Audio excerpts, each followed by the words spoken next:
Shalom and welcome everyone. Shalom, sean todos bienvenidos. Mi nombre es Cristian Barrio Nuevo y soy el presidente de Love Israel aquí en Australasia. Bienvenidos al programa de hoy. El tema que estaremos compartiendo es uno muy debatido entre creyentes de todo el mundo. Se trata de la seguridad eterna, también conocido como una vez salvos, siempre salvos. Hoy estará liderando nuestra discusión el Dr. Baruch Korman desde Israel. Sin embargo, haremos algo un poco diferente. Tendremos un panel de invitados que también nos darán sus opiniones y comentarios desde una perspectiva bíblica sobre este tema tan crucial. Shalom, caballeros, bienvenidos. Bien, quisiera comenzar diciendo que estos caballeros no son solo mis amigos, sino que también son maestros bíblicos y líderes muy respetados. Siento total admiración por ellos, y es un honor que estén con nosotros el día de hoy. Gracias por acompañarnos. Quisiera pedirles que cada uno se presentara para que los conozcan todos los que están viendo el programa. Eso sería muy bueno. Alex, ¿podríamos empezar contigo? Gracias, Christian. Soy Alex Genovese de Derek Prince Ministries, Australia. Gracias, Alex. Harry, ¿podrías presentarte? Soy Harry Hammond de Celebrate Messiah, Australia. Gracias. Paul.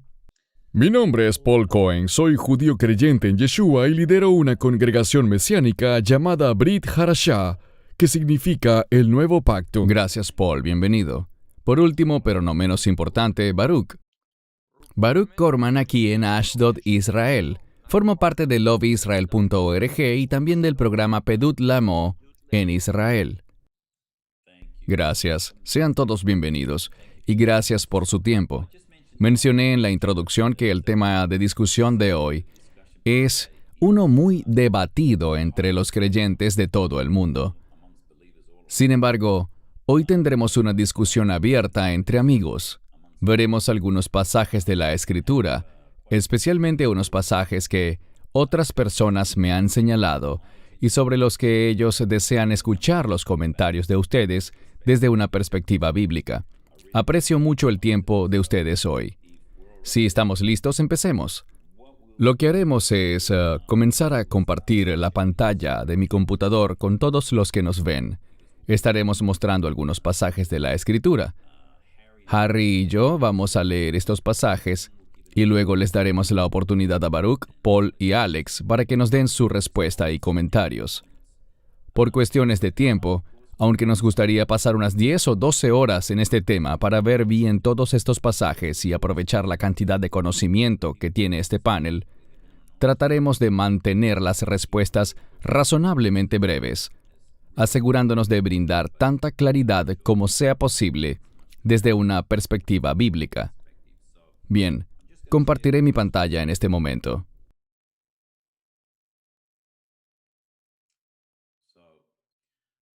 Bien.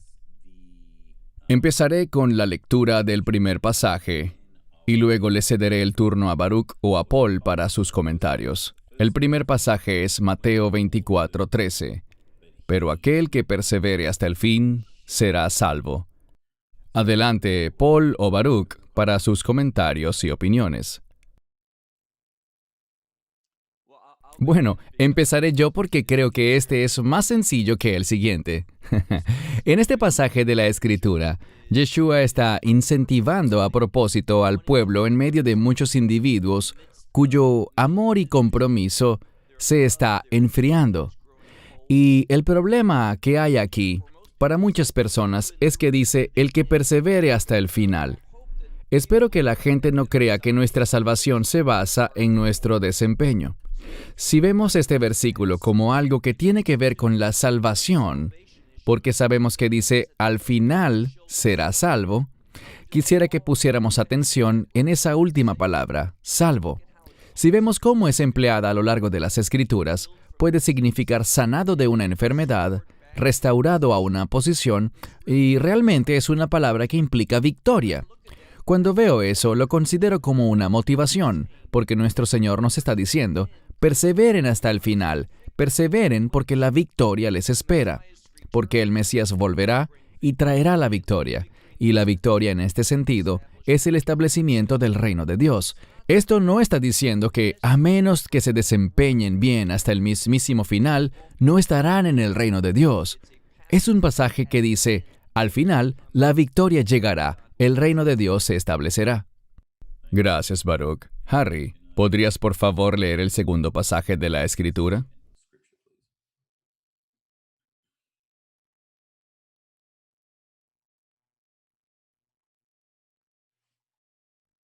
Harry?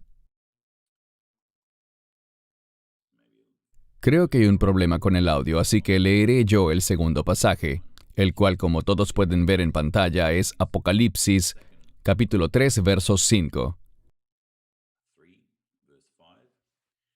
El que venciera será, por tanto, vestido de vestiduras blancas, y no borraré su nombre del libro de la vida, y confesaré su nombre delante de mi Padre y delante de sus ángeles.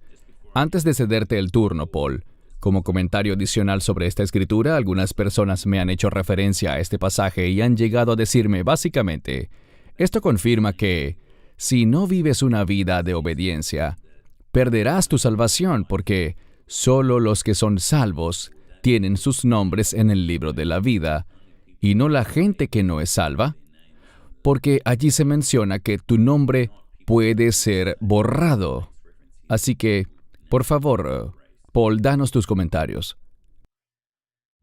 La salvación es siempre un regalo de Dios, así que no hay nada en ese sentido que pueda quitarnos eso, ni lo alto, ni lo profundo, ni los ángeles, nada. Así que, en ese aspecto, ese no es el asunto aquí. El que venciera o conquistara será vestido con vestiduras de salvación, pero es Él quien nos preserva hasta ese día. Él nos hace capaces de vencer. Así que, la iglesia a la que se le hablaba aquí era la congregación de Sardis, y ellos estaban teniendo problemas, así que Él les estaba pidiendo que se arrepintieran y por tanto guardaran la palabra que se les había hecho llegar. Y como se les estaba pidiendo que la guardaran, si se arrepentían y por tanto eran creyentes, ellos no serían borrados. Eso es lo que estaba diciendo aquí. Bien, gracias. Gracias, Christian. Yo leeré el pasaje 3:16. Por error había silenciado mi micrófono. Entonces, por cuanto eres tibio y no frío ni caliente, te vomitaré de mi boca.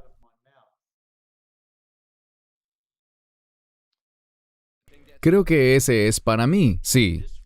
Este versículo está hablando de su disgusto con esa congregación, que creo que es la de Laodicea, porque no estaban comprometidos, y al igual que con el versículo anterior, nunca debemos pensar que porque allí diga, no borraré, eso significa que Él podría borrarlos. Del mismo modo, cuando vemos este pasaje, Él estaba desafiando a la gente a que no fuera indiferente. Cuando somos indiferentes, eso causa un disgusto. Cuando Él dice, los vomitaré de mi boca, es un modismo para indicar cuán desagradable es que la gente no sea comprometida, que se haga indiferente ante las cosas de Dios. Y de nuevo, yo no creo que un verdadero creyente sería indiferente ante las cosas de Dios. Del mismo modo, no creo que cuando un verdadero creyente escucha sobre el amor de Dios hacia él, sus promesas de pacto, que Dios ha asumido una obligación a través del acuerdo de ese pacto, y Él nunca nos dejará ni nos abandonará. Cuando escucho eso, y sé que tengo seguridad eterna, eso no me motiva a salir a pecar. Yo no creo que esté en el corazón de un creyente pensar que, cuando Dios reafirma su salvación, reafirma esa promesa como inalterable y que realmente tenemos vida eterna. Yo no creo que eso genere un deseo que diga, ¡qué bueno! Ahora puedo ir a pecar, porque la única razón por la que llegué a la fe es para apartarme del pecado. Así que una promesa como la de tener seguridad eterna no me motivaría a mí, y creo que a ningún creyente, a decir, ¡qué bueno! Ahora puedo aprovecharme de la gracia de Dios y pecar y hacer las cosas que le desagradan a Él. Esa no es la naturaleza de un verdadero creyente. Sí, Baruch, lo que a mí realmente me gustó sobre eso, si vemos de nuevo el pasaje 3:5, esa primera parte, el que venciera, sobre esa parte de allí, ¿sería correcto decir que esas son personas que no están venciendo? Sí, esas serían personas que no han vencido, que no experimentan esas cosas. Gracias. Harry, ¿puedes leer ahora este pasaje de la Escritura, por favor? Ok. ¿No saben que los que corren una carrera, todos corren, pero uno solo recibe el premio? Que solo gane uno no significa que los otros no ganen un premio. Ese es mi comentario. Corran de tal manera que puedan obtenerlo, y todo aquel que compita por el premio es moderado en todas las cosas. Ahora bien, ellos obtienen una corona corruptible, pero nosotros una corona incorruptible. Por tanto, de esa manera corro, no con incertidumbre. De esta manera yo lucho, no como quien golpea el aire, pero yo disciplino mi cuerpo y hago que se someta, no sea que habiendo predicado a otros, yo mismo quede descalificado. Gracias. Paul. Sí, Pablo no dijo en ninguna parte de este pasaje que él estuviese refiriéndose a perder la salvación. Él estaba motivando a los creyentes a que corrieran con él para que juntos pudieran obtener esa guirnalda o corona incorruptible. Allí él no dijo nada sobre perder la salvación. En la última frase, él dijo, habiendo predicado a otros, yo mismo quedé descalificado. No estaba diciendo que iba a perder nada en términos de salvación, sino que perdería una de las coronas que habría obtenido como recompensa por la obra que él había hecho. Bien, gracias. Paul, ¿podríamos regresar a lo que acabas de decir? Porque si lees esto en frío, pero uno solo recibe el premio. Yo pensé en eso cuando estaba repasando esto hace un rato, y eso no significa... Recuerden que estamos hablándoles a muchas personas que verían esto como que, en cierto modo, solo uno recibe el premio porque solo uno gana. Pero para ser justos, todos los que en verdad los sigan a Él, todos ellos ganan. Seguro, pero la comparación que él hizo era con alguien que había corrido un maratón, y hay varias personas en esa carrera, pero solo una gana el premio. Sin embargo, ese no es el caso de nosotros. Todos nosotros ganaremos esta carrera, no por lo que hayamos hecho, sino por lo que hizo el Mesías Yeshua. No obstante, por nuestro esfuerzo, por nuestras obras, recibiremos una corona incorruptible. Algunos de nosotros recibirán una corona por predicar el Evangelio o por ser un anciano fiel. Se mencionan 5 tipos de coronas o guirnaldas en las Escrituras, y esta es una de ellas. Pero hay que separar esto, pues él estaba hablando de una carrera física para hacer una comparación. Una sola persona gana en esa carrera, pero aquí nosotros corremos. Y él dice, por tanto, yo golpeo mi cuerpo, yo corro la carrera, pero yo disciplino mi cuerpo, para que la gente lo tome a él de ejemplo. Quisiera añadir algo brevemente. El premio del que él estaba hablando también estaba usándose en ese pasaje. Él estaba hablando de su llamado, su ministerio, su apostolado. Y es importante siempre prestar atención a las palabras. Y al ver al final del pasaje donde dice, yo mismo quedé descalificado, y tenemos que saber qué es esa palabra descalificado. Y es interesante porque todos nosotros hablamos inglés y conocemos la palabra document o documentar. Y esta palabra de aquí en griego es de donde se deriva la palabra documentar. Tiene el prefijo a, que significa que él no documenta. Así que estaba diciendo, si no hago estas cosas, no voy a documentar el hecho de que he sido llamado a ser apóstol. No haré las cosas que un apóstol debe documentar para dar el ejemplo, para ser un siervo fiel. Por eso no veo que esto se relacione con la salvación en ninguna forma, sino con tener el privilegio de servirle a Dios en ese llamado del apostolado. Bien, gracias por añadir eso. Segunda de Pedro 2, del 20 al 21.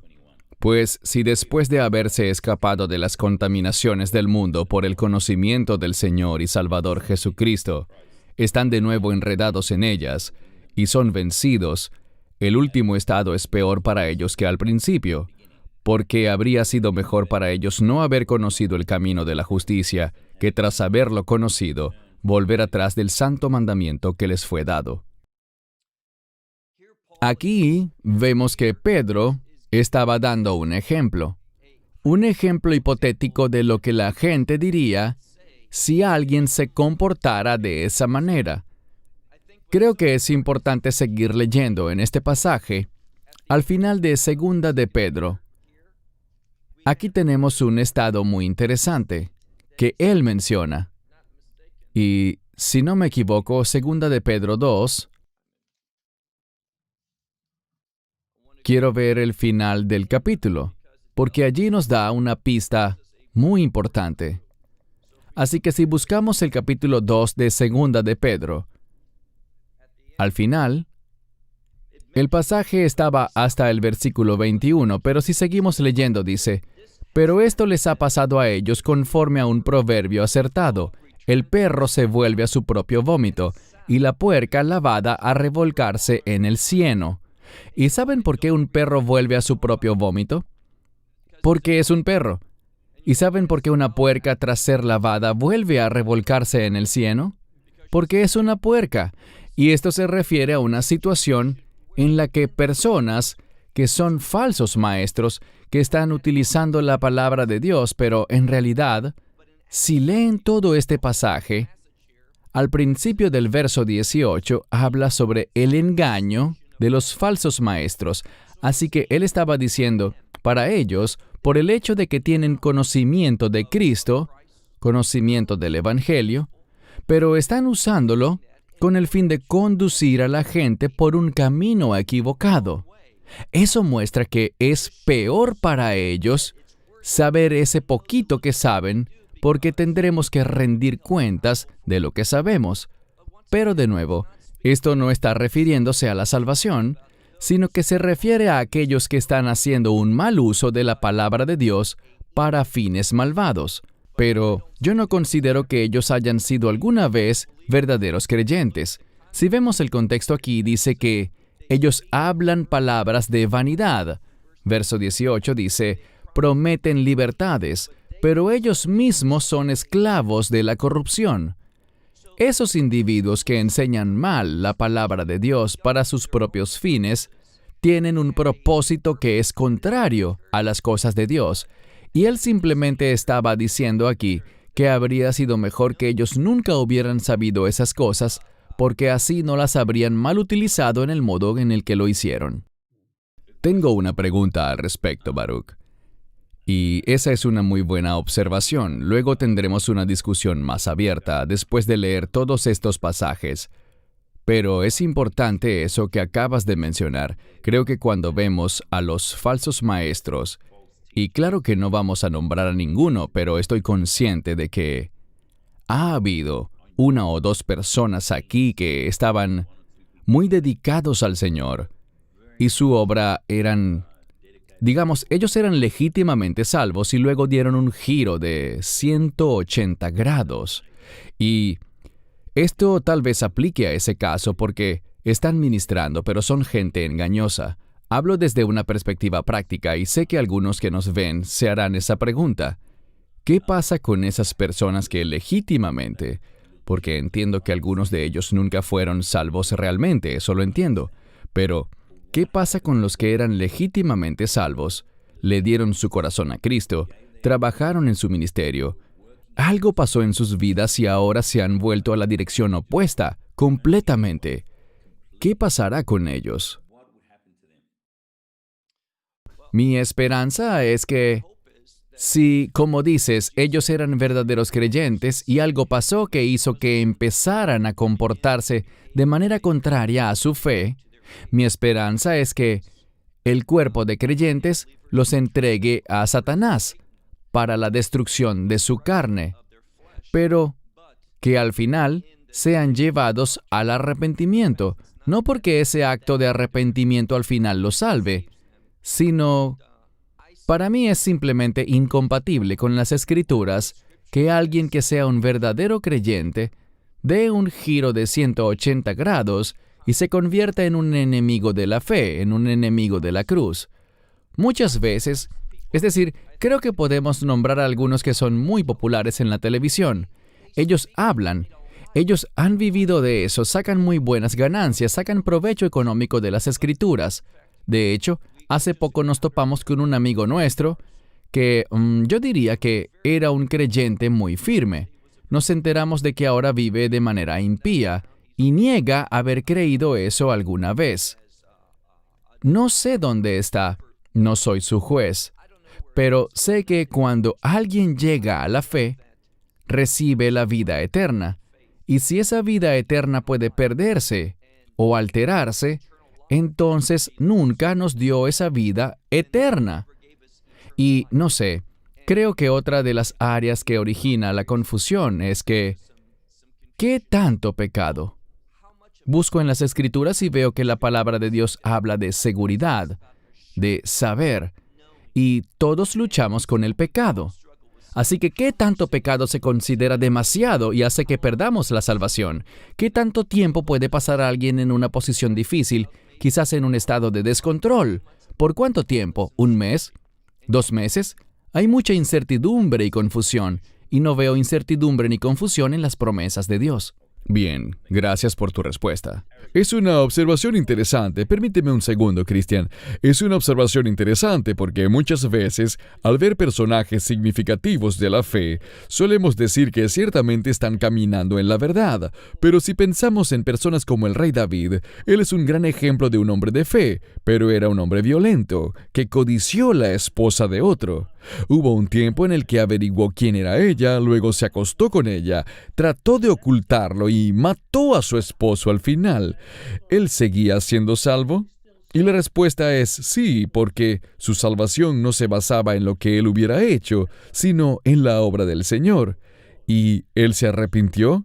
Gracias a Dios así fue, pero su arrepentimiento solo lo trae de vuelta. Y ese alejarse del pecado para acercarse al Señor lo que es útil allí. Pero eso no lo salva, es solo una consecuencia de su fe. Cierto, bueno. Cristian, quisiera agregar algo. Sí, claro. La palabra perder es un poco extraño usarla aquí. Yo no creo que puedas perderla, pero puedes alejarte, como en el ejemplo que dio Baruch de su amigo. Y todos sabemos de personas que se han alejado de la fe. La pregunta entonces es, en el ejemplo de Baruch, ¿era él realmente un creyente en el momento en el que confesó que el Señor era su Señor y Salvador? Eso es difícil de comprobar si fue así o no, pero yo creo que... Yo no creo que puedas perderla, pero sí creo que muchas personas ciertamente se alejan. Sí, de acuerdo contigo en eso, y hablaremos de eso después. Es una buena observación. Harry, bien, vamos a ver el siguiente pasaje. Este pasaje es de 1 Timoteo 4, verso 1. Ahora bien, el Espíritu dice claramente que en los últimos días algunos se alejarán de la fe, prestando atención a espíritus engañosos y doctrinas de demonios. Al leer este pasaje específico de la Escritura, vemos que algunos se alejarán de la fe y serán engañados. Ahora bien, su salvación sigue estando asegurada por la obra del Mesías. Algunos de ellos no serán creyentes, y hay una afirmación similar en 1 de Juan, capítulo 2, verso 19, que dice, «Ellos se separaron de nosotros, pero no eran de nosotros. Como se salieron de la comunidad de creyentes, de la autoridad de los apóstoles, tal vez no pertenecían allí». Y lo mismo pasa aquí. Tal vez algunos de ellos serán creyentes y simplemente serán engañados y tristemente se apartarán. Pero siguen siendo salvos en base a lo que el Señor ha hecho. Su salvación nunca se basa en lo que hagan. Incluso si se alejan de la fe, su salvación está asegurada, pero sus recompensas se perderán. ¿Puedo hacer una pregunta, Paul, sobre eso? Y de nuevo, estoy mirando también varias notas y preguntas de personas que me pidieron plantearlas. Si vemos a un creyente que, insisto, ama al Señor, pero cuando leemos esta escritura, que se alejarán de la fe. Algunos se volverán y dirán, bueno, si ese es el caso, si yo me alejo de la fe, sé que igual seré salvo, así que viviré en el mundo como yo quiera. ¿Qué responderías a eso? Perdón, antes de que respondas, sé sobre las recompensas que nos esperan en el cielo, y algunos dirán, créanlo o no, yo estaría feliz con solo entrar al cielo. Así que, ¿qué me detiene de vivir en el mundo sabiendo que yo soy salvo, siempre que pueda entrar al cielo? ¿Cuál sería tu respuesta a ello? Si eligen vivir en el mundo, habría que preguntarse si alguna vez fueron salvos realmente, porque si eligen vivir en el mundo, puede que no sean salvos. Ese es un problema real. Y creo que percibo que solo quieren ser salvos. Si solo quieres ir al cielo porque Dios vive allí y todo es maravilloso, ¿eres salvo realmente?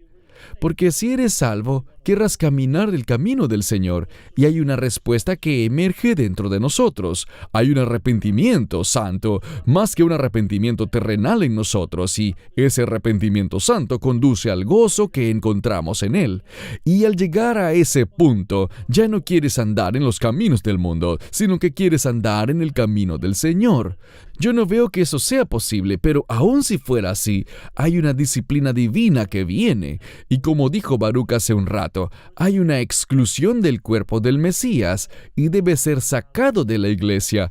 Sé que muchas iglesias no hacen eso actualmente, pero deberían hacerlo.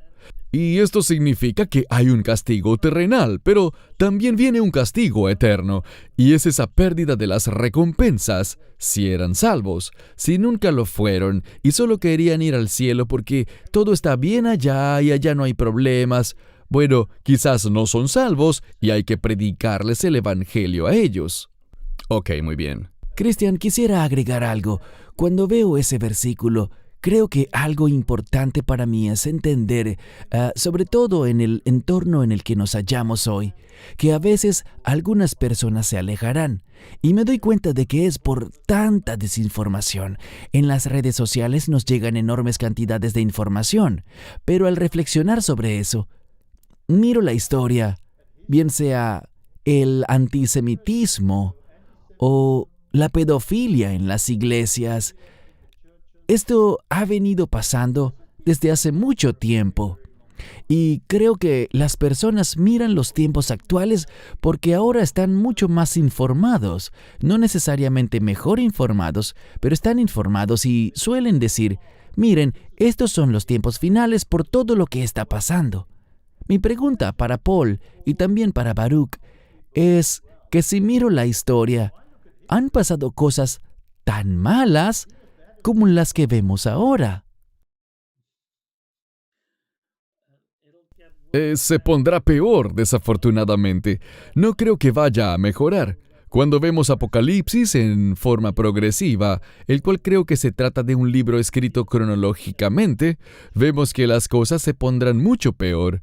La mayoría de los profetas del Antiguo Testamento profetizaron sobre el día del Señor y el período de tribulación, y las cosas no van a mejorar. Sí, y además de eso, bueno, estoy de acuerdo con Harry hasta cierto punto. Creo que algunas cosas, aun cuando siempre ha existido el pecado y siempre ha habido cosas como estas en el mundo, en cierto sentido creo que, y dejando de lado los medios, las cosas sí están empeorando, es decir, la moral y los valores familiares. Al recordar cómo era la televisión hace 30 años, la mayoría de las malas palabras las quitaban en edición, no estaban permitidas. Ahora todo es posible y pueden hacer lo que quieran. En ciertas áreas concuerdo contigo en que el pecado siempre ha estado, pero en otras hay una decadencia que va de mal en peor. Sí, en general, estoy de acuerdo. Lo que digo es que si recuerdas lo que fue la Inquisición española, o si recuerdas la época de Hitler y lo que pasó allí, mira cómo la iglesia estaba calmada. La gente simplemente aceptó todo eso. Ahora, desafortunadamente tienes toda la razón. Hoy está pasando lo mismo. Correcto, bien, gracias. Pasemos al siguiente pasaje de Colosenses. Y Alex, ¿puedes verlo? Sí, muy bien. Ok, y ustedes que una vez estuvieron apartados y fueron enemigos en su mente por malas obras, ahora Él los ha reconciliado en su cuerpo de carne por medio de la muerte, para presentarlos santos, sin mancha e irreprensibles delante de Él, si en verdad permanecen en la fe, fundados y firmes, y sin ser removidos de la esperanza del Evangelio que han oído, el cual ha sido predicado a toda criatura bajo el cielo, del cual yo, Pablo, llegué a ser ministro. Muchas gracias. Baruch, ¿esa me toca a mí? Sí, por favor. Algo que quisiera agregar aquí, es decir, qué maravilloso pasaje, pero la pregunta es, justo después de la frase, delante de Él, vemos que la siguiente palabra es el sí condicional. En el idioma griego, esta es la palabra ei, y aunque muchas veces la traducen como un sí condicional, yo argumentaría que una traducción más precisa sería ya que. No veo a Pablo como a una persona que anduviera sembrando la duda, sino que prefería afirmar las cosas. Si entendemos que la palabra ei puede significar sí condicional o ya que, vean cómo se leería. Ya que en verdad permanecen en la fe, fundados y firmes y sin ser removidos de la esperanza del Evangelio que han oído. Veo muchas veces que las traducciones vienen con cierta parcialización y una preferencia a introducir la duda en el texto. Y yo argumentaría que esa palabra ei, aunque a veces pueda traducirse como un sí condicional, hay muchos casos en el que, por el contexto y por lo que Pablo estaba diciendo, si ven el contexto, ustedes que una vez estuvieron apartados, que una vez fueron enemigos, pero luego hubo un cambio. Así que no veo motivo para poner allí un sí condicional, como si eso estuviese en duda, sino que más bien él estaba afirmando lo que era un verdadero creyente, alguien que está realmente reconciliado con el Dios viviente por la sangre del Mesías, en quien el Espíritu Santo va a obrar. Soy una persona que pone mucho énfasis en la fidelidad del Espíritu Santo, quien produce justicia en el creyente. Es cierto que a veces entristecemos al Espíritu Santo. A veces hacemos cosas horribles, aun cuando somos creyentes, pero el Espíritu Santo nos infunde esa sensación del desagrado de Dios, como Paul lo había mencionado, y eso nos hace querer regresar porque ese gozo se ha esfumado. Así que yo sugeriría que la palabra en torno a la cual gira este pasaje es esa pequeña palabra de 2 letras en español, sí, que creo que se entendería mejor gramaticalmente como ya que ustedes en verdad permanecen en la fe. Sí, cierto. Excelente. Gracias. Pasemos al siguiente pasaje. Harry, ¿quisieras leernos el pasaje? Tengan cuidado, hermanos, que no haya en ninguno de ustedes un corazón malo de incredulidad que se aparte del Dios vivo, sino que más bien exhórtense unos a otros cada día mientras aún hay hoy, para que ninguno de ustedes se endurezca por el engaño del pecado, porque hemos llegado a ser participantes de Cristo si retenemos el principio de nuestra confianza firmemente hasta el fin. Entre tanto se dice, hoy, si escuchan su voz, no endurezcan su corazón como en la rebelión. Gracias, Harry. Antes de cederte el turno, Paul, me gustaría mirar la primera parte del pasaje. Tengan cuidado, hermanos.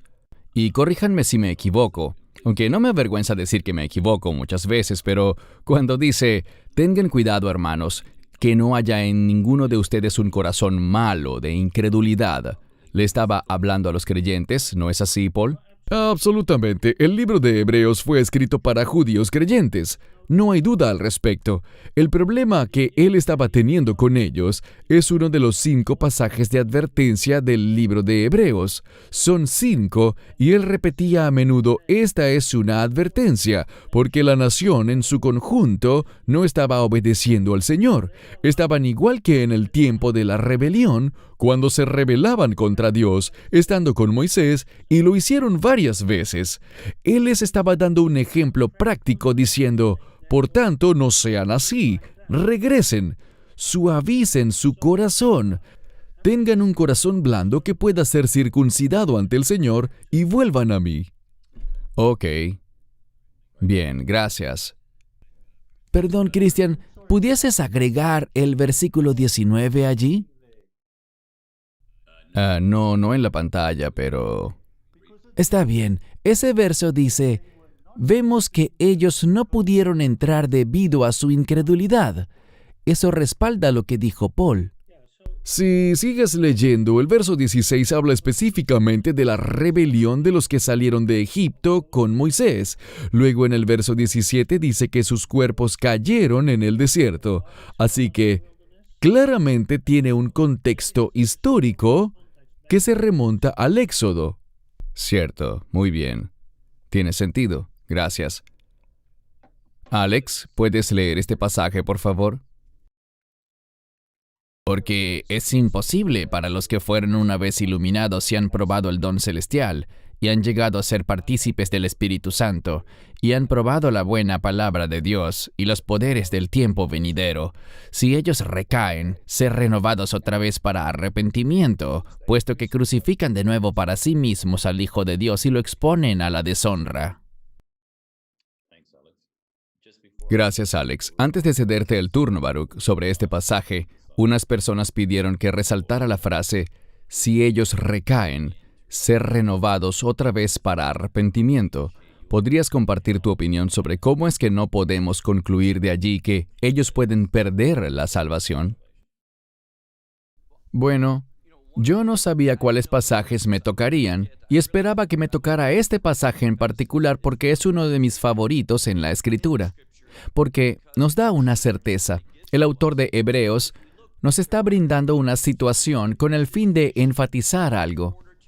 Si uno asume que este pasaje habla de una situación en la cual uno pueda perder su salvación, si ese fuera el caso, si fuera posible que eso se hiciera realidad, que alguien que ha probado el don celestial, que ha participado del Espíritu Santo, que ha probado la buena palabra de Dios, los poderes del tiempo venidero, estas son cosas muy grandes.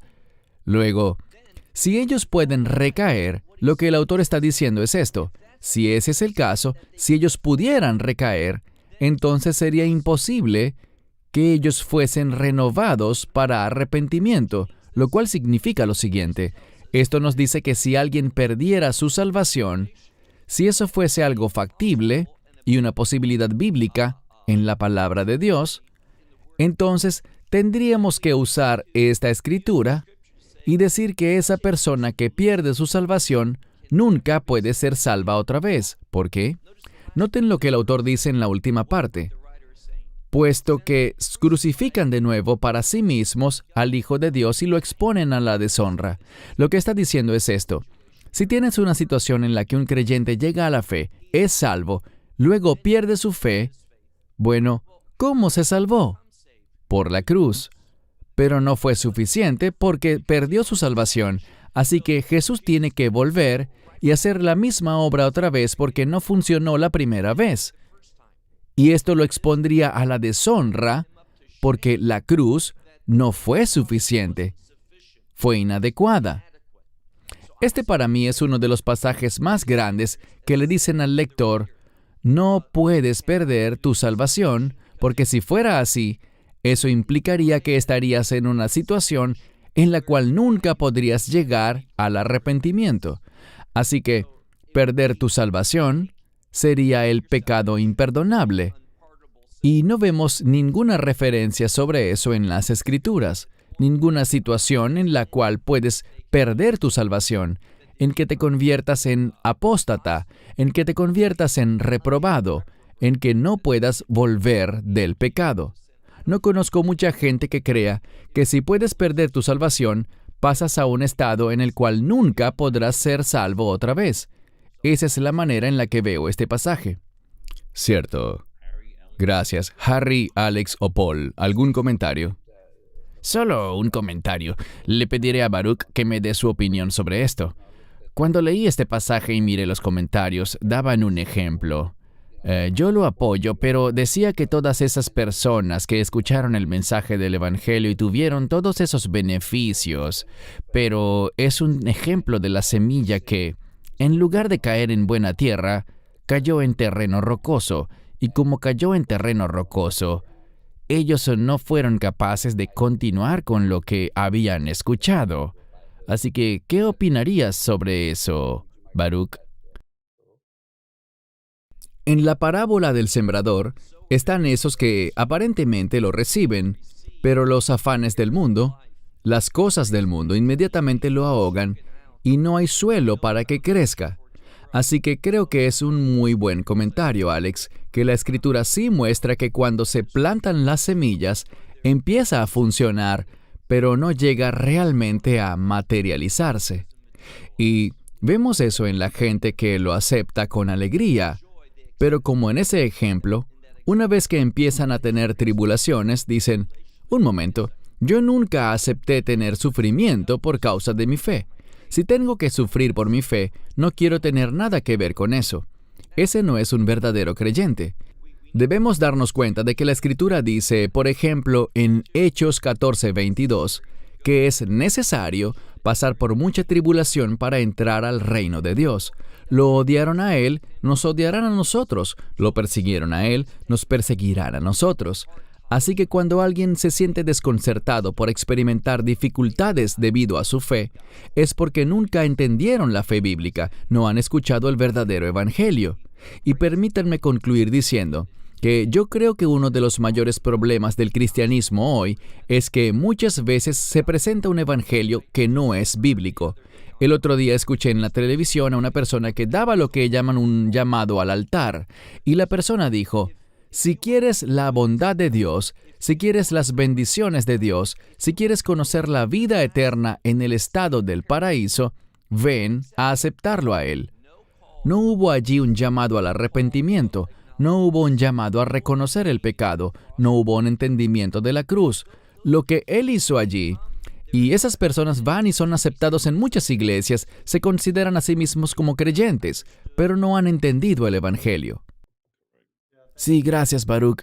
Eso estuvo muy bueno.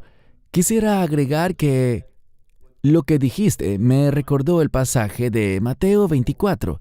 Y en Mateo 10:22, Él dice claramente, serán aborrecidos por causa de mi nombre. Esas eran las personas, Alex, que tenían abrojos cuando se hizo la siembra, porque no estaban preparados para confesar su nombre. Gracias. Seguimos contigo, Harry. Léenos por favor este pasaje de Hebreos 10, 26 al 27. Porque si pecamos voluntariamente, después de haber recibido el conocimiento de la verdad, ya no queda más sacrificio por los pecados, sino una cierta expectativa horrenda de juicio y de indignación ardiente que habrá de devorar a los adversarios. Paul, danos tus comentarios, por favor. El pasaje realmente empieza un poco antes, en el verso 19. Por tanto, hermanos, siendo que tenemos confianza para entrar al lugar santísimo por la sangre del Mesías Yeshua. Allí indica claramente que existe esa confianza, que hay esa apertura en ese sentido. Y él estaba diciendo, les advierto que no pequen. Y esa es la segunda parte que vemos aquí. Cuando te alejas del Señor, y él allí estaba hablándole a un grupo de creyentes en Israel, que estaban a punto de alejarse de la fe, creyendo que podían ser salvos otra vez. Y Él les está diciendo, eso no es posible. Lo que harán es perder sus recompensas y también perderán su vida física. La salvación en el Tenaj, en el Antiguo Testamento, suele referirse a la vida física, la salvación de la vida física. Él estaba diciendo, van a perder ese aspecto, porque los romanos van a venir. Era casi el año 70 después de Cristo, y Jerusalén iba a ser destruida. No pueden alejarse en este momento.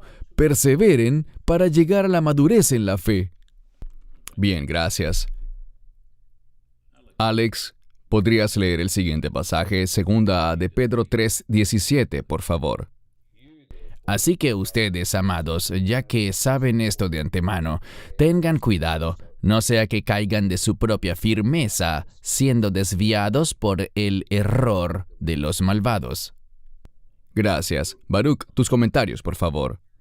De nuevo, puedo decir que en mi propia vida hay momentos en que no he estado caminando fielmente con Dios, no he estado firme, y al no estar firme, y esto es cierto para todos los creyentes, cuando no estamos comprometidos, eso abre la puerta para que el enemigo tenga de dónde sujetarse y lleve a cabo sus propósitos en nuestra vida para que sigamos caminando errados, para que cometamos los mismos errores que cometen los perversos. Insisto, si vemos el contexto, aquí se está hablando de un peligro que afrontan todos los creyentes, y es falta de firmeza, la posibilidad de caminar en el engaño, de elegir las cosas equivocadas y no estar comprometidos como deberíamos. Cuando eso pasa, veremos que el enemigo empieza a ejercer su voluntad en nuestra vida, en vez de que se haga la voluntad de Dios. Es simplemente un llamado de advertencia. Muchos de estos pasajes y otros tantos que se usan con respecto a este tema, yo los veo como advertencias para que nos tomemos en serio nuestra fe y no dejemos que un hijo de Dios, que un creyente, sea manipulado por el enemigo. En relación con lo que dijo Harry y otros, hoy en día veo algo que está sucediendo mucho. Estamos viendo que ciertamente en estos tiempos hay creyentes que no estudian la palabra de Dios. Desafortunadamente, en muchas congregaciones es bastante raro ver que se haga un estudio serio de la palabra de Dios. Y cuando se presenta una realidad así, no se producirán buenas obras, sino cosas que son desagradables a Dios. Y Pedro está advirtiendo aquí sobre cómo los creyentes pueden caerse de su firmeza, pero no veo que caerse de su firmeza sea equivalente a ya no ser salvo. Creo que es un poco descabellado sacar esa conclusión de este pasaje, sobre todo al ver lo que dijo anteriormente y lo que dijo después. ¿Puedo agregar un comentario sobre eso? Porque, como dijiste, Baruch, tenemos esa inclinación y yo me incluyo a leer la Escritura como la vemos literalmente frente a nosotros. La pregunta que quiero hacerte, y sabemos que él le estaba hablando a los cristianos, ya que dice amados, y los estaba motivando a mantenerse firmes. Pero, ¿qué pasa si no están firmes? Son cristianos. Él dijo que serían desviados por el error de los malvados. Si ellos siguieran ese camino, ¿dirías tú que entonces ellos obviamente no eran salvos? Bueno, fíjate cómo continúa ese pasaje. Él dice, no es así como debería ser un creyente. Si ves el verso que sigue, el 18, dice, crezcan. Esa palabra significa madurar.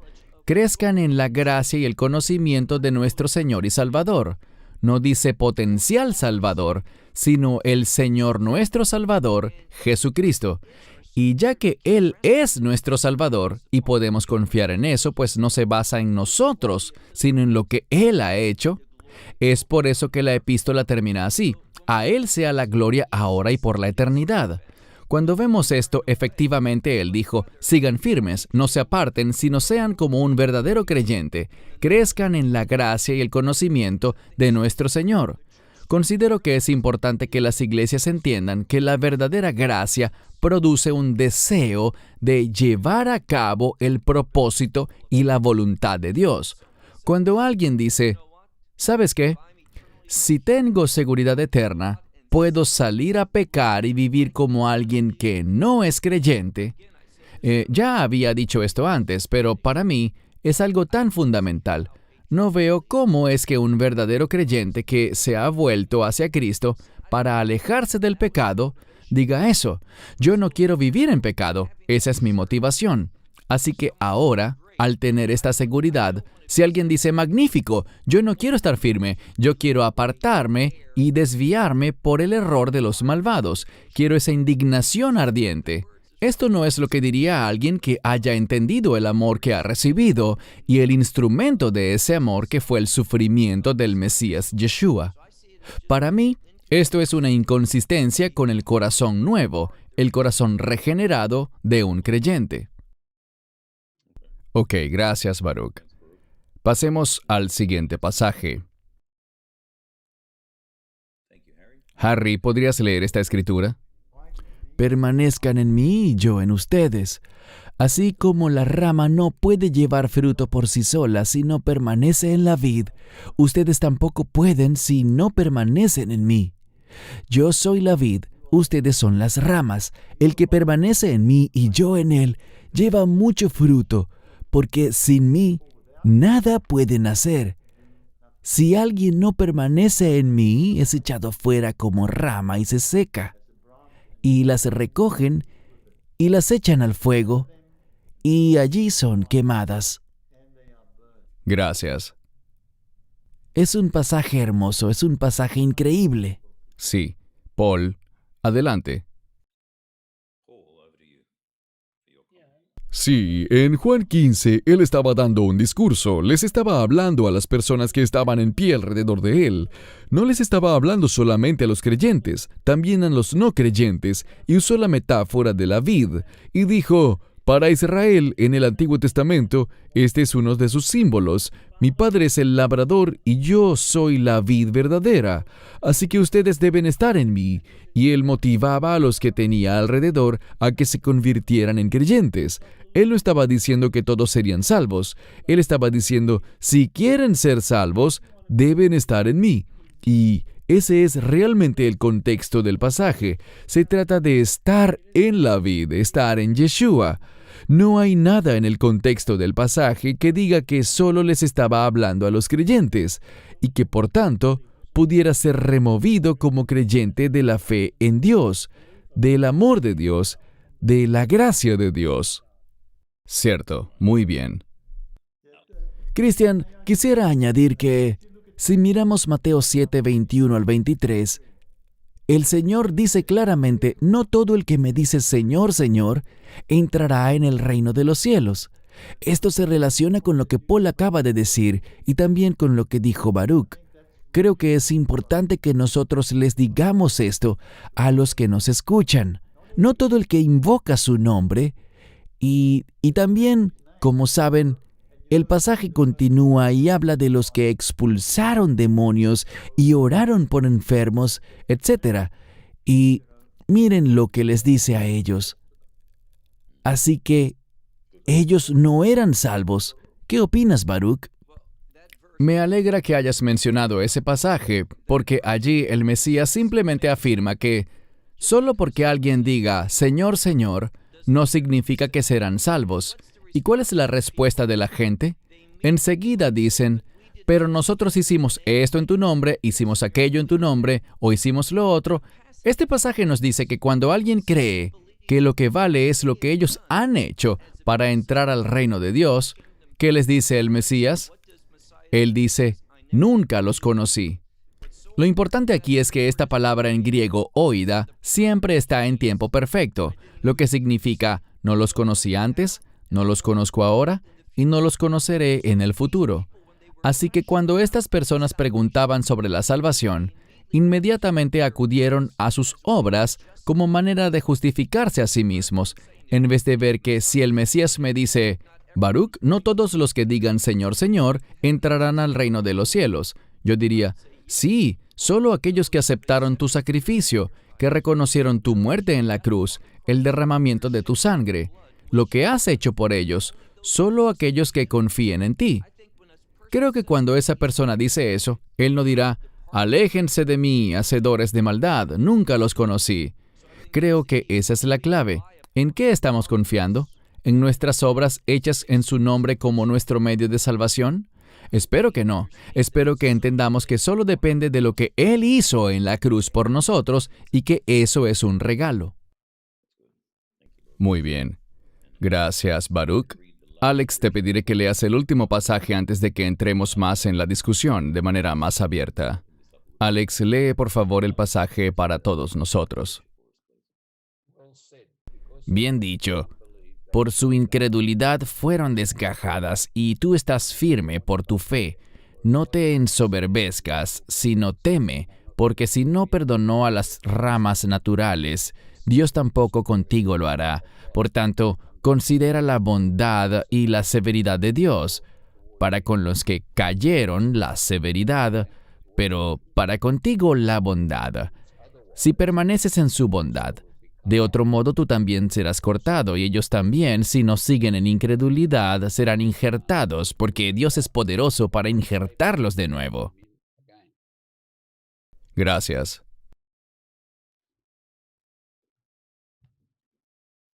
¿Este también me toca a mí? Sí, adelante, Baruch. En Romanos 11, sobre todo en la segunda parte del capítulo, debemos saber de quién estaba hablando Pablo. Él hablaba del mundo, de las naciones, de cómo el Evangelio llegó a las naciones. Ahora bien, ¿eso significa que todos los que son parte de las naciones son salvos? No, él hablaba de una manera muy general. Si habla de que Israel rechazó el Evangelio, ¿eso significa que todo Israel rechazó el Evangelio?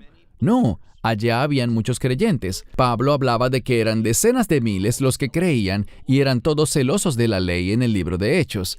Así que él hablaba de una manera general. Debido a la incredulidad de Israel, el mensaje del Evangelio fue llevado a los gentiles, pero estaba advirtiendo, no se ensoberbezcan, y habla de todos los gentiles. No se ensoberbezcan de que ese mensaje llegó allá, porque también sabemos que ese mensaje regresará a Israel en los últimos días. Si seguimos leyendo en el capítulo 11, está ese famoso pasaje que dice que todo Israel será salvo, y la gran mayoría de las personas interpretan eso mal, y dicen que si todo Israel será salvo, ¿creen que Israel es simplemente el pueblo judío? ¿Debemos pensar eso? ¿Todos los judíos serán salvos? No creo que eso esté en las Escrituras, ni creo que todos los gentiles tampoco serán salvos. Cuando habla de Israel, este pasaje está hablando de un Israel conformado por judíos y gentiles, que serán el pueblo del reino de Dios.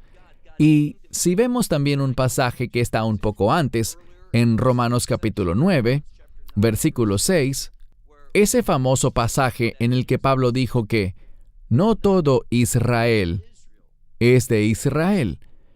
Este es un claro ejemplo en el que Pablo usó el término Israel de dos maneras distintas. Cuando dijo Israel la primera vez, no todo Israel, eso significa no todos los judíos pertenecen a Israel. ¿Y qué significa Israel cuando lo dijo por segunda vez? El pueblo del reino. En otra parte, él habló de la ciudadanía de Israel. Cuando él usó el término ciudadanía de Israel, creo que en Efesios, él hablaba tanto de los judíos como de los gentiles. Y más adelante en Romanos 11:26, cuando dice, todo Israel será salvo, hablaba de que iba a haber, como lo vemos actualmente, un gran número de gentiles que llegan a la fe. Y cuando la plenitud de los gentiles haya entrado, Él se tornará hacia ese remanente de Israel en los últimos días. Y cuando Israel llegue a la fe, entonces será todo Israel, es decir, el componente judío y el componente gentil. Dijo que del mismo modo en que les hablaba a los gentiles en este pasaje, él dijo, oigan, deben estar conscientes de que el Evangelio fue dado al pueblo judío, y aquellos que no creyeron fueron separados. Así que lo mismo va con ustedes, gentiles.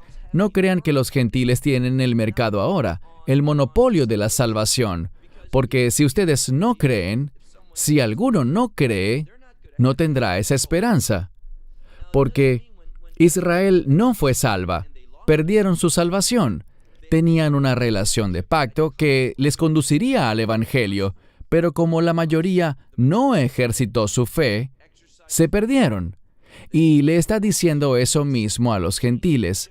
Si no ejercitan su fe, también se perderán. Pero él también dijo, y esto es algo de lo que todos podemos alegrarnos, si Israel, hablando del pueblo judío en los últimos días, si ellos no siguen en incredulidad, serán injertados. Dios es poderoso para hacer eso, y debemos anticipar que habrá un gran número al final de los últimos días, al final de la angustia de Jacob. Cuando aparezca el Mesías, habrá un gran número de judíos que lo verán y llegarán a la fe del mismo modo que lo hizo Tomás. Esa no es la mejor manera, pues debemos hacerlo por fe y no por vista. Pero ellos lo verán y creerán. Esto solo anticipa el mensaje que fue dado a Israel. Luego fue rechazado y fue dado a los gentiles, pero en los últimos días volverá a Israel. Excelente, gracias. Ahora voy a abrir la discusión para que tengamos un poco más de diálogo. Quisiera decir desde el principio, y te he mencionado esto muchas veces, Baruch, yo creo firmemente que el sacrificio del Mesías Yeshua es suficiente. También creo firmemente, totalmente, que el derramamiento de su sangre es también suficiente para nuestra redención. Es el sacrificio perfecto. Así que quería empezar por decir eso. Hay otros asuntos, preguntas y escenarios que la gente me pidió que trajera ante este panel para que los discutiéramos, y quisiera comenzar con un par de asuntos. Primero que todo, en Filipenses 2, cuando él dijo, «Ocúpense en su propia salvación con temor y temblor». Puede intervenir bien sea Baruch, Paul, Alex o Harry. ¿Qué comentarios pueden hacer sobre ese pasaje en particular? Bien. De las palabras de este pasaje, cuando dice, con temor y temblor, eso significa temor del amor del Señor, temor por el hecho de que tú eres un hijo de Dios y que tú debes seguir caminando en ese temor y en el amor del Señor para que tu salvación esté segura. Así es como yo lo veo. Bien, solo les recuerdo que esto es para dar respuesta a unos planteamientos que otras personas me han hecho. Es una buena respuesta, pero creo que se enfocaban en la frase ocuparse en su propia salvación. No estoy diciendo que yo crea que somos salvos por obras. Todos sabemos eso, pero están haciendo referencia específicamente a ocuparse en su propia salvación, con temor y temblor. Para mí eso significa, puesto que yo he sido salvo, esa experiencia de salvación debe ejercer un efecto. Y cuando me acerco a Dios, como dijo Alex, con temor y temblor, con respeto, con la prioridad que se le da a Dios, esa salvación va a producir, va a ejercer. Ocuparse no significa esforzarse en conseguir nuestra salvación, sino que, habiendo sido salvos, permitir que se manifiesten los resultados de esa experiencia de salvación. Así que no se trata de considerarla como algo que se logra, sino que dice que, puesto que ya hemos sido salvos, debe haber resultados de eso, debe haber manifestaciones de la experiencia de salvación en el creyente. Sí, y habrá una recompensa un día. Amén. Gracias, Baruch. Paul, quisiera plantearte esta pregunta o comentario para que nos des tu opinión. Ahora vamos al Antiguo Testamento. Cuando vemos al rey Saúl, él fue escogido por Dios, fue ungido, pero luego el orgullo lo dominó. Se rebeló contra Dios y se quitó la vida. Algunas personas argumentan que él debe haber perdido su salvación, aun cuando había sido escogido por Dios y ungido por Dios. ¿Qué le responderías al que está haciendo esta pregunta? La gente es escogida por Dios y es llamada por Dios, pero eso no significa que respondan al mensaje de salvación. Y no hay evidencia en la vida de Saúl de que hubiese sido salvo alguna vez. Y en ese sentido, comenzar por la suposición de que él era salvo es una posición peligrosa. No creo que él hubiera sido salvo nunca. Él no aparece en la lista de héroes de la fe que está en Hebreos 11, por ejemplo. Si vemos la obra de su vida, las cosas que alcanzó, sus logros, hay muchas señales en el camino que indican que él no confiaba en el Señor, sino en sí mismo, en sus propias fuerzas. Y al final, su visita a la divina de Endor es un gran ejemplo de lo que él realmente creía. Así que, creo que nunca fue un creyente. De modo que, basar nuestra fe en él sería un muy mal ejemplo. Bien, gracias, Paul. Baruch, esta es una de esas preguntas sobre las que podemos pasar horas hablando. Es el caso de Salomón y toda su sabiduría y lo que él terminó haciendo. ¿Cuál sería tu perspectiva si alguien te preguntara algo parecido al caso de Saúl?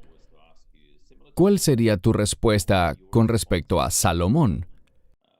¿Fue salvo él al final o no fue salvo al final? Dada la sabiduría que él tenía, ¿qué responderías tú? Aunque yo creo firmemente en el poder de los pactos bíblicos, yo no sería un teólogo de pacto.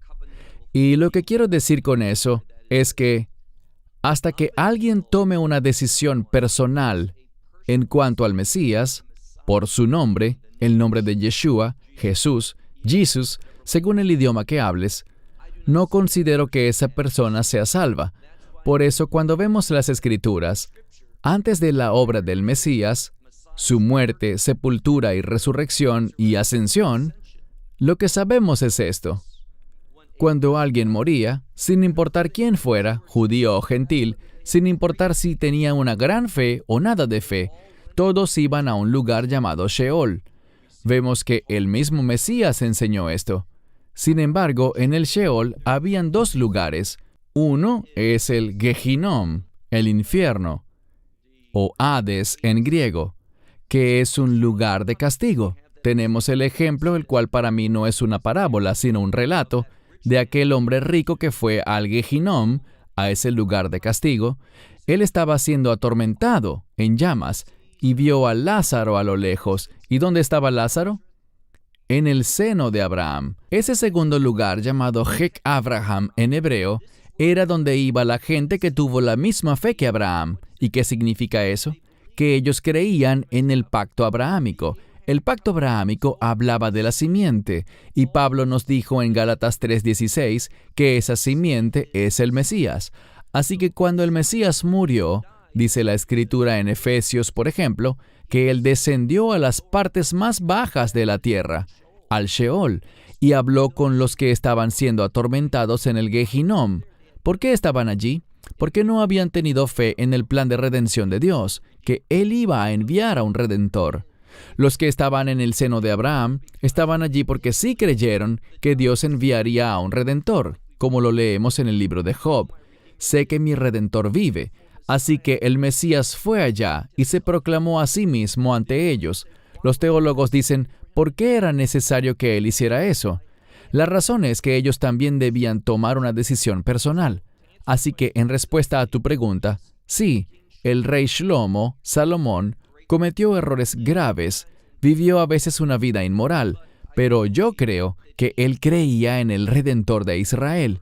Él habría estado en el Hek Abraham, el seno de Abraham, y cuando el Mesías se reveló ante ellos en ese tiempo, yo creo que él le debe haber dicho que sí. Los que están en el Gehinom están perdidos por siempre. No hay esperanza para ellos. Los que estaban en el seno de Abraham deben haber respondido. Hoy sabemos por lo que dice la Escritura en Isaías que el Sheol se ha expandido. Ya no existe el Hek Abraham. Cuando alguien muere en la actualidad, si habían aceptado el Evangelio, irán como lo dijo el Mesías, donde yo estoy, ustedes también estarán por siempre. Bien, gracias. Antes de abrir la discusión y escuchar los comentarios finales de todos, hay otros dos ejemplos que me han llegado y que quisiera compartir para que los comenten también. Una vez más, este tema por sí solo puede llevar horas discutirlo. Se nos ha dicho que cuando alguien blasfema en contra del Espíritu Santo, ese es el pecado imperdonable. Tengo un escenario.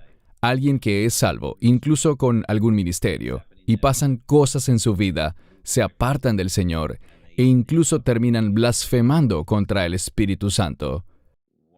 ¿Qué le responden al que hace esa pregunta? Y puede intervenir cualquiera.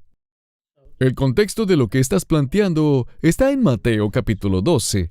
Fue cuando el Mesías se presentó a sí mismo como el Mesías nacional y dijo que los milagros que él hacía eran por medio del Espíritu Santo. Y debido al rechazo nacional de Yeshua, basándose en la idea de que él hacía los milagros por Beelzebú, ese es el contexto de blasfemia contra el Espíritu Santo. Vemos que eso es un pecado nacional, no un pecado individual. Y solo pudo ser en el momento en el que el Mesías se presentó a sí mismo. Así que no es un pecado que pueda ser cometido por nosotros o por otra nación. Podemos hablar cosas horribles del Espíritu Santo, o del Hijo, o del Padre. Eso es muy cierto. Pero ese pecado en particular, en el contexto de Mateo capítulo 12, es un pecado nacional, no es individual, y solo se pudo cometer en ese tiempo cuando Él se presentó a sí mismo. Gracias, Paul.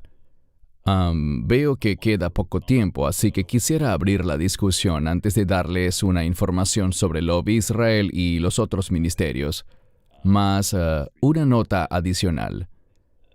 Y les agradezco a todos por sus comentarios y su participación. Espero que todos los que estén viendo esto hayan sido bendecidos. Siempre motivo a la gente a que se enfoque en la palabra. Si no se basa en la Escritura, yo cuestionaría el mensaje, lo que sea que oigan, lo que sea que les digan. Y también a enfocarse en la oración, a pasar tiempo en oración, buscando la guía del Espíritu Santo. Él ciertamente puede revelarnos cosas a todos. Así que les agradezco a todos los presentes. Hay un tema que quisiera tocar como nota adicional. Vemos que aunque en ciertas partes del mundo se están quitando algunas restricciones, tristemente los creyentes no están congregándose. Están renunciando a estar en comunidad. Y creo que es muy importante para los creyentes que sigan compartiendo en comunidad y asistan a la iglesia. Escuchen la palabra. Quisiera darles la palabra a cada uno de ustedes para que nos den su opinión y comentarios y un mensaje que quieran darles a las personas que ven este programa acerca de la importancia de la comunidad en la congregación. Paul, empezaré contigo. Sí, si bien nuestra salvación es individual, ese vivir en fe, en temor y temblor es comunitario y significa que la gente puede hablarle a mi vida. Si vivo de una forma aislada, nadie puede hablarle a mi vida. Necesitamos estar en comunidad para que podamos ser corregidos, aprender y crecer juntos como un cuerpo. Nunca hemos sido tachados de creyentes individualistas, ni deberíamos ser como los padres del desierto y sentarnos en un poste. Somos llamados a ser una comunidad, a ser una familia. No podemos hacer eso en forma individual, así que debemos volver a congregarnos. Hubo un tiempo en el que no se podía por el COVID, pero en Australia damos gracias a Dios porque ya casi va a terminar. En Israel hay una nueva cuarentena, pero cuando puedas volver, hazlo. Y mientras tanto, mantente en contacto con otros creyentes por Zoom, por Skype, por teléfono, incluso por correo. Mantengan el contacto. Cierto, gracias, bien dicho. Y miren, todos hemos acordado y dicho esto en el pasado. La buena higiene debe hacerse en todo momento, no solo por el coronavirus. Debemos tener sentido común también. Si alguien tiene gripe, pues debe evitar el contacto, quedarse en casa. Pero preferiría que la gente fuera para que oraran por ellos. Pero eso es tema de otra discusión. Quiero agradecerles a todos ustedes por acompañarnos hoy. Daremos información sobre los ministerios aquí presentes al final del programa. Puntos de contacto para obtener información, para reuniones y, sobre todo, aquí en St. Ives, en Australia. Y, por supuesto, también daremos más información sobre loveisrael.org, que es amarasaisrael.org en español, y Derek Prince Ministries. Invito a todas las personas que están viendo este video, especialmente junto a los caballeros de este panel, y les recuerdo, no nos ha dado Dios un espíritu de cobardía, sino de poder, amor y dominio propio. Usemos eso, volvamos a congregarnos, volvamos a compartir en comunidad. Centrémonos en la palabra. Y el siguiente programa esperemos que se trate de un tema que Baruch mencionó, ya saben, la agenda detrás de todo esto, o podría ser acerca del tiempo del rapto. Esos temas son bastante debatidos, y sé que la gente será bendecida con ellos, y los disfrutarán. Así que gracias Baruch, Paul, Alex y Harry. Muchas gracias por su tiempo, gracias a todos los que están viendo este programa. Sean bendecidos. Shalom y gracias a todos. Esperamos que te hayas edificado con el mensaje de hoy y lo compartas con otros. Te invitamos a seguir nuestros estudios cada semana por este canal y por el portal de YouTube de Amarás a Israel. También puedes descargar nuestra aplicación móvil gratuita, Mi Estudio Bíblico. Finalmente, para obtener más información sobre nosotros, visita nuestra web amarasaisrael.org, donde encontrarás otras conferencias de Baruch en audio, video y texto. Hasta el próximo programa. Que el Señor te bendiga en Yeshua HaMashiach, Jesús el Mesías, mientras caminas con Él. Shalom desde Israel.